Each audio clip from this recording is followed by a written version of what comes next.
Talvez você nem imagine, mas em 2017, somente no primeiro trimestre, foram realizados mais de 10 mil transplantes de órgãos e tecidos no Brasil.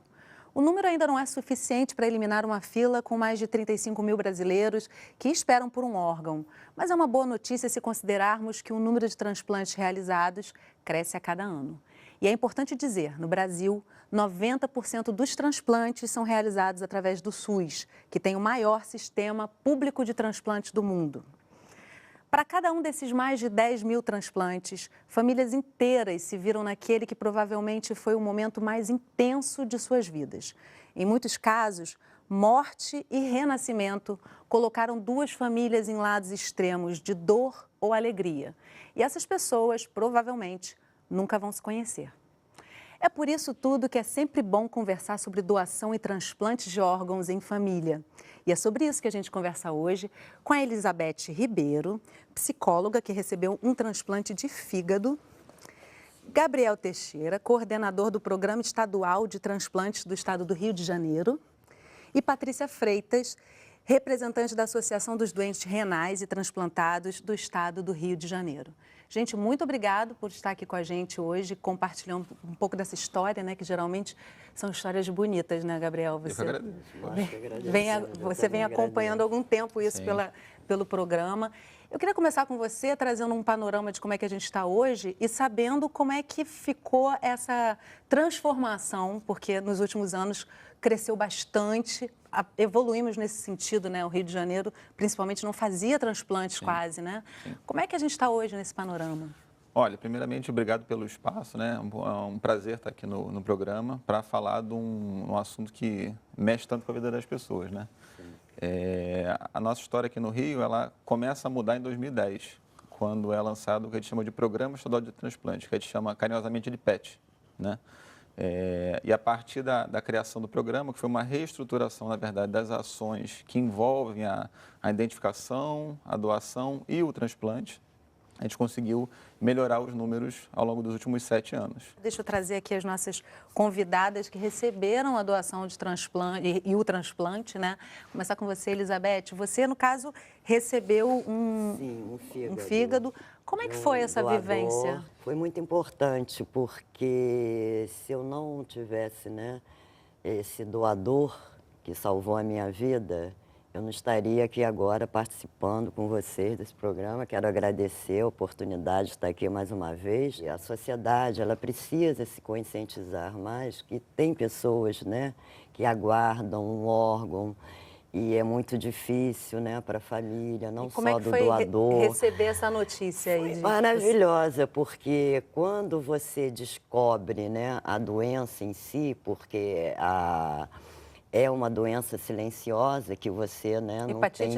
Hepatite C, você não tem sintomas nenhum.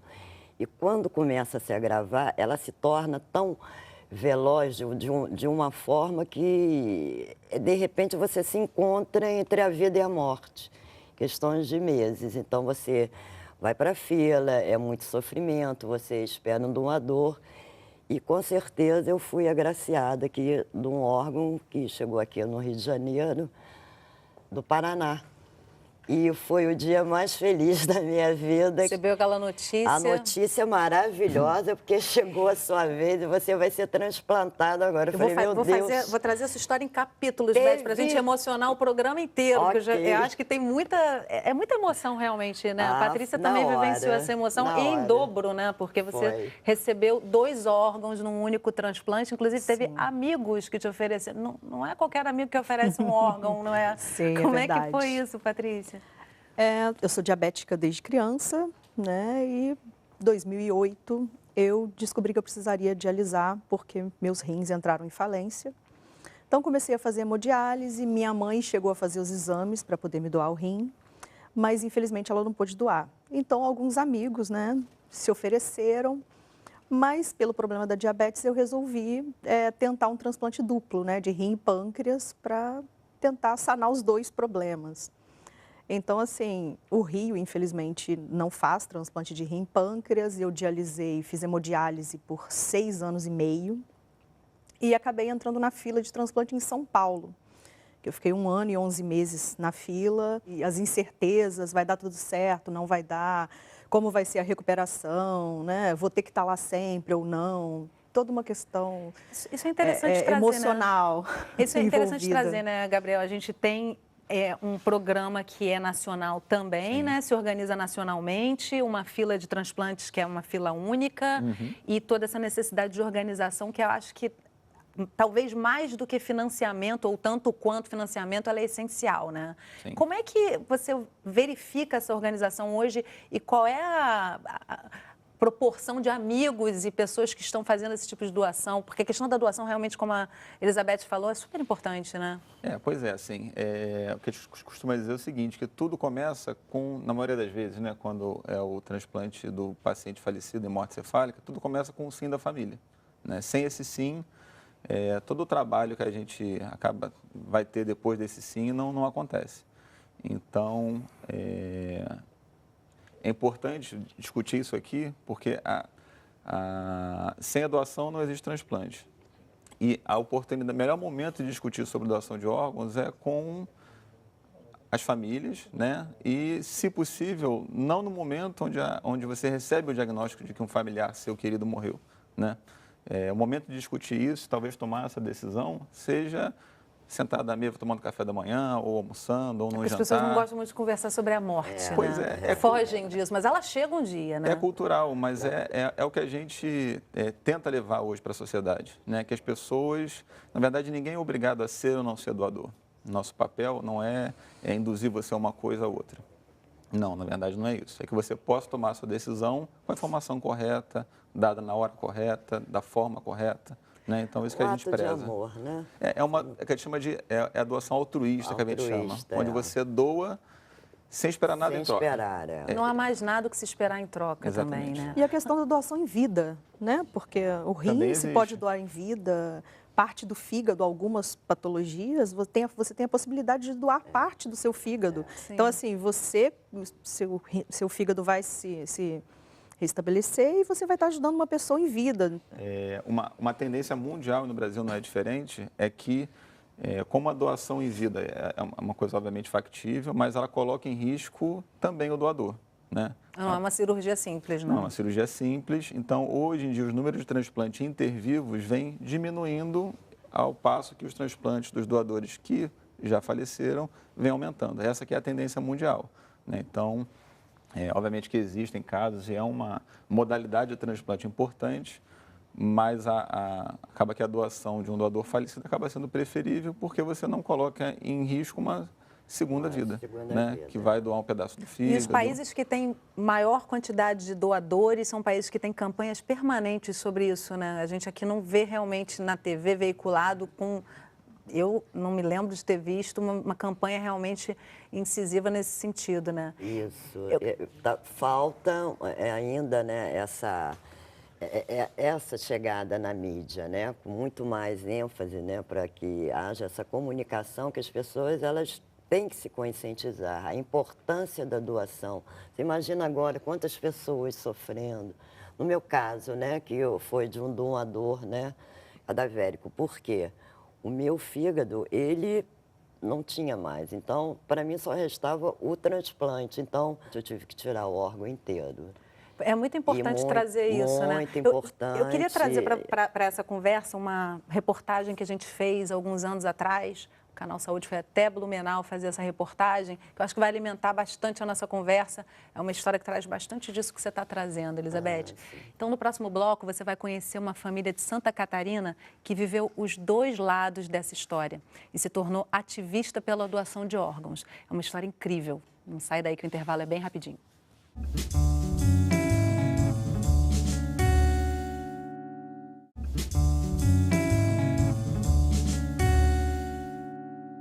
Agora você vai conhecer a história de uma família que, anos depois de recusar a doação de órgãos, se viu diante da necessidade de receber um órgão para transplante. Pois é, pode acontecer. Há mais ou menos 7 anos atrás, a nossa equipe foi a Santa Catarina conhecer a história da família Fritzke. A gente resolveu resgatar essa matéria porque ela traz uma importante mensagem sobre doação e transplante. Vamos dar uma olhada? Minha filha Raquel, ela teve um problema de saúde localizado no cérebro, a hipófise, né? Teve que fazer uma cirurgia. E essa cirurgia resultou numa morte cefálica, né? E a opção da Raquel foi para não ser doadora. A gente respeitou essa decisão dela, né? É uma decisão dura, pesada, né? O que foi determinante para a não doação? O que determinou a não doação foi vamos dizer assim, a opinião da minha filha Raquel de não ser doadora. A gente respeitou essa opinião dela. E aconteceu a questão do Denis, né? E aí a gente teve um momento de avaliação, né? Da decisão que a gente tinha tomado então quando tinha acontecido com a Raquel. Né? Qual a situação do Denis? Como é que foi receber a informação de que ele dependeria do órgão de alguém, da doação de alguém para poder continuar vivendo? Pois é, aí a gente sempre volta a refletir do acontecido, né? Eu tinha uma doença no meu fígado, né? Onde que tinha uma massa dentro dele que não pegava os nutrientes, né? Da alimentação, né? Aí eu passei pela equipe médica e vi que precisava fazer o transplante, né? Foi um choque, né? Porque eu não conhecia nada sobre transplante, não sabia como funcionava. A primeira coisa que veio à cabeça veio a morte da minha irmã, né? Que onde foi pedido para se doar os órgãos e depois de 5 anos eu precisei, né? Isso que foi difícil. E aí quando ligaram dizendo que você já tinha um fígado, como é que você se sentiu? Muito feliz, porque onde que eu tenho a oportunidade de falar sobre isso, eu converso com o pessoal, né? Para conscientizar as pessoas para doarem os órgãos, para ajudar as outras pessoas, porque só quem passa por isso sabe o quanto é necessário ter uma pessoa aí para te ajudar, né?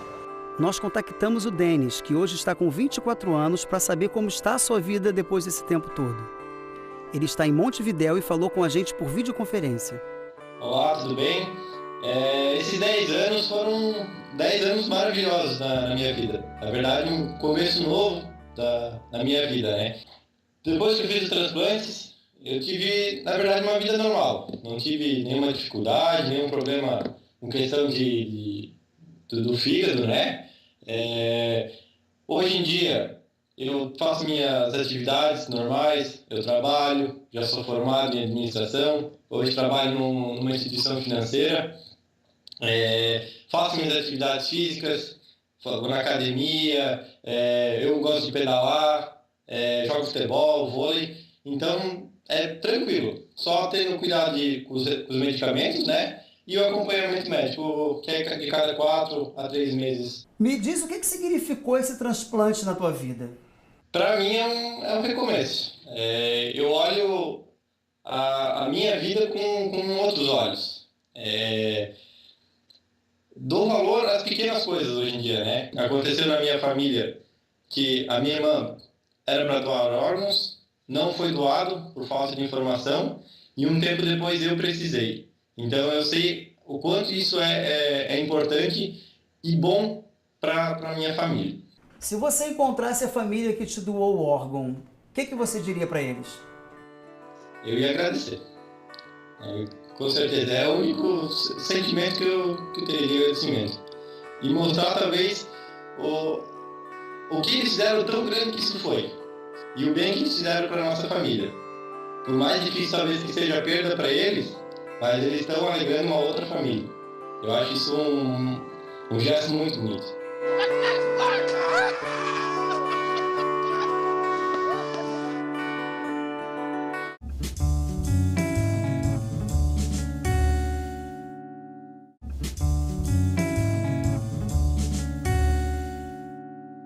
Estamos de volta conversando sobre doação e transplantes de órgãos. Comigo nessa conversa, a Patrícia Freitas, representante da Associação dos Doentes Renais e Transplantados do Estado do Rio de Janeiro, Elizabeth Ribeiro, psicóloga, que recebeu um transplante de fígado, e Gabriel Teixeira, coordenador do Programa Estadual de Transplante do Rio de Janeiro. Gente, uma coisa que me chamou muita atenção é a fala do Denis, quando ele diz: não doamos por falta de informação. Voltamos ao que foi dito no primeiro bloco, né? Então, a família realmente não tinha noção da dimensão e da importância que era aquele momento e respeitaram a vontade da menina que faleceu, né? Aí eu pergunto a você, Gabriel, O que mudou? As equipes multidisciplinares fazem um trabalho ali na hora da morte encefálica, não é isso? Isso. E é um trabalho bem delicado, né? O que mudou de lá para cá nesse trabalho? O que acontece? Então, no momento que você está envolvido ali num caso de morte encefálica, existe todo um apoio que é dado a essa família, desde a suspeita do diagnóstico, até durante o diagnóstico e após o diagnóstico, para que a família possa compreender o que está acontecendo, porque possivelmente é a primeira e a última vez que aquela família vai se deparar com aquela situação. E a ideia é que a família receba toda a informação sobre o que está acontecendo, o que é o diagnóstico, e confirmando o diagnóstico de morte encefálica, ela vai ser colocada diante da possibilidade, né, de doar os órgãos familiares. Qual é a proporção hoje de convencimento das famílias? Olha, a gente tem uma taxa de negativa das famílias, né, na ordem de 40%. Já reverteu bastante isso, já foi maior, né? Já foi maior, mas a gente ainda tem 40% das famílias que falam não. E aí a gente tem uma outra forma de abordar esse tema, que é uma ferramenta que a gente criou em 2014, que chama Doe Mais Vida. O que é isso? É uma plataforma online, onde lá você tem informações sobre o que é doação de órgãos, né? E aí você pode se cadastrar como doador. Esse cadastro ele não tem a finalidade de ser autorização para a doação dos órgãos, porque a doação dos órgãos ela é sempre da família.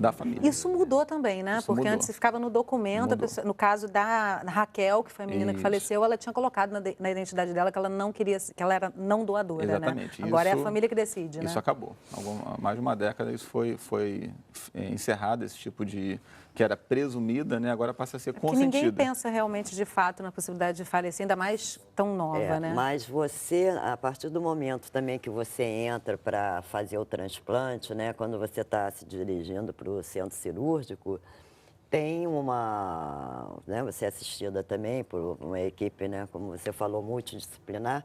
Na hora também você diz que você não sabe o que vai acontecer com você, né? Porque já é uma coisa bem delicada. Você vai tirar um órgão seu que está doente para receber, né, um outro órgão, né? Saudável para que você possa ter uma sobrevida. Vamos dizer, renascer novamente, a sua chance, porque senão você não teria essa capacidade, obviamente você viria a falecer. Então, na hora, por exemplo, quando eu estava, né, me dirigindo para o centro cirúrgico, e até brincaram comigo, eram eu e mais 2 pessoas, entramos os 3, né, para fazer o transplante de fígado. Eu até brinquei assim, né, meus familiares, olha, Elizabeth, vai lá, escolhe um bem vermelhinho, né, pela importância, aí o carinho, né, falou, tá vendo? Porque esse doador, essa família, está te dando, né, uma nova chance, uma sobrevida. A gente vê aqui um processo que é essa ida para o momento da cirurgia, enfim, e com certeza com essa falta de conhecimento que se tem na sociedade em geral sobre os transplantes no Brasil, existe uma agonia um pouco a mais, né? Como é que você se sentiu nesse processo até o momento da cirurgia? Como é que foi o encaminhamento para a fila de transplantes? O seu grau de confiança nesse processo, como é que foi? Na verdade, eu já conhecia... Assim, eu agradeço sempre muito porque os médicos que me atendiam na clínica de hemodiálise também são transplantadores, então, assim, sempre me estimularam muito ao transplante. Então, minha mãe, quando fez os exames, né, não pôde doar e meu médico me aconselhou, você vai ter uma qualidade de vida muito melhor tentando o transplante duplo, né, que você vai resolver os 2 problemas. Tive todo o apoio deles, né, para ir. Primeiro, tentamos aqui no Rio, tinha uma proposta na época estadual de reativar o sistema de transplante duplo, isso não aconteceu. E eu fui para São Paulo, na verdade, com a cara e a coragem, né? Porque me falaram de alguns hospitais que faziam esse tipo de transplante. Eu fui, me inscrevi em um hospital, depois resolvi trocar de equipe de transplante, então eu fiz meu transplante no Hospital Bandeirantes, com o Dr. Marcelo Perosa, sou muito bem atendida lá. Então, assim, tive muito apoio dos meus médicos, mas foi tudo uma grande novidade, porque você sai do seu estado, né? Da primeira vez fui sozinha, né? Para conhecer, para ver como funcionava. O seu próprio estado já é complexo, né? Porque não se faz um transplante várias vezes ao longo da vida, né, Elizabeth? Exatamente. Também é complicado esse lado então, já, né? É tudo uma grande novidade, né? A gente está sensibilizado. Eu fazia hemodiálise 3 vezes na semana e você tem que conciliar toda a sua vida com isso. Eu tive que parar de trabalhar, né? É muito bem pesado, né? Esse período que a gente passa até um transplante. E depois aguardar também, né? Porque aí eu fui, me inscrevi, fiz os exames, tudo certinho. Estava apta a fazer um transplante duplo, porque é uma cirurgia muito delicada. Então, né, aí passa o processo de aguardar ser chamada, né? E a qualidade de vida está aí, né? Prometida, exatamente. Né? A espera do telefone tocar na sua casa, chegou, é agora, quem será? Será que é o, Eu né? fui chamada uma primeira vez, não deu certo. Né, os órgãos não estavam Ainda tem bons. isso, né? Exatamente. Essa possibilidade, eu fui chamada né? a primeira vez, não deu certo. E menos de 2 meses depois, né, aí eu fui chamada novamente e deu tudo certo. Tem 2 anos e meio que eu estou transplantada. Que coisa boa, né? Uma outra qualidade de vida. É interessante que o teu trabalho, né, Gabriel, por mais, vamos dizer, distante que possa parecer dessas realidades, não é, né? Você está ali fazendo uma ponte, as centrais de transplante estão fazendo uma ponte importante de vida, né?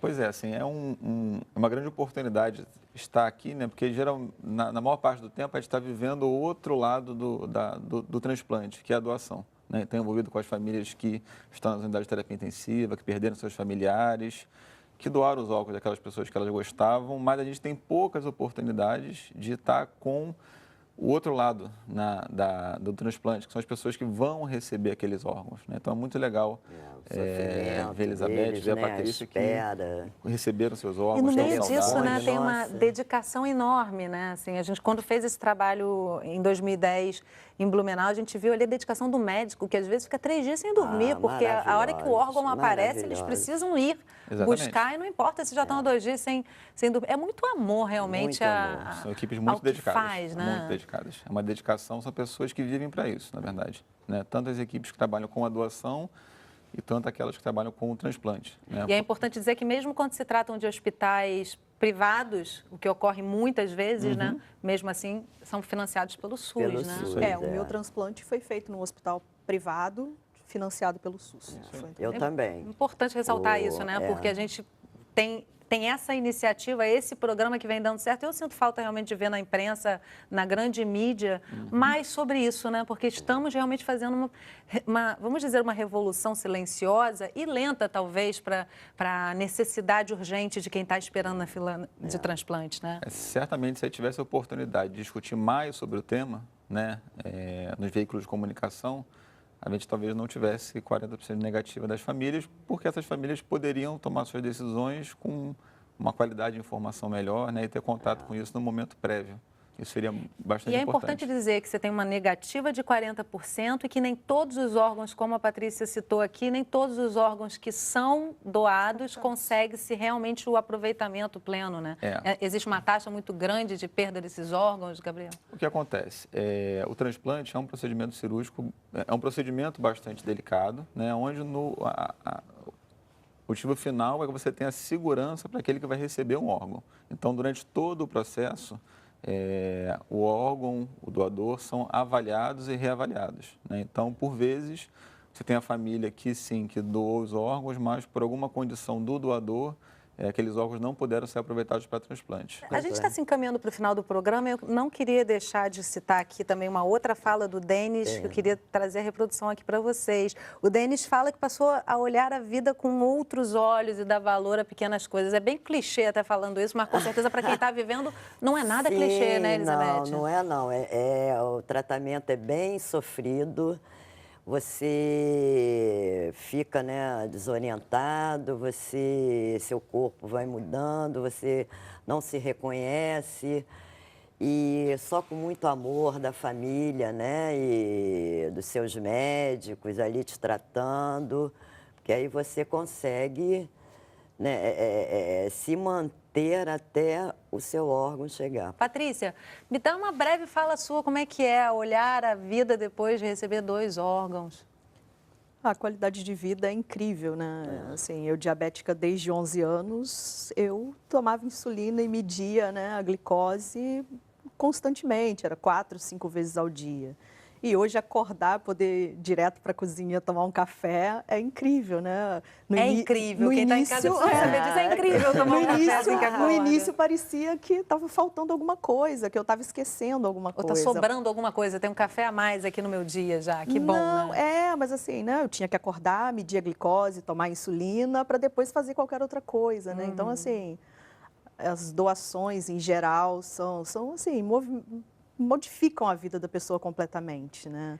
E qualquer espaço de conscientização, de estímulo à doação, com doador falecido, com doador vivo, é importantíssimo, porque até os pacientes, muita gente não tem a conscientização total do que é a doação. Precisamos falar a respeito cada vez mais, né, gente? Precisamos cada vez mais falar sobre isso, né? Gente, eu quero agradecer muitíssimo. Acho que o tema é grandioso demais para caber em 26 minutos de programa, mas acho que vale sempre essa conscientização, estarmos na casa das pessoas falando sobre isso. Sim. E obrigada por compartilharem essas histórias de vocês e trazer tão boas notícias, Gabriel, para a gente aqui no programa. Obrigado, é um prazer poder falar do nosso trabalho. Também, obrigada a vocês. E obrigada a você que acompanhou a nossa conversa de hoje pelo canal Saúde, pela internet, um dos nossos canais parceiros.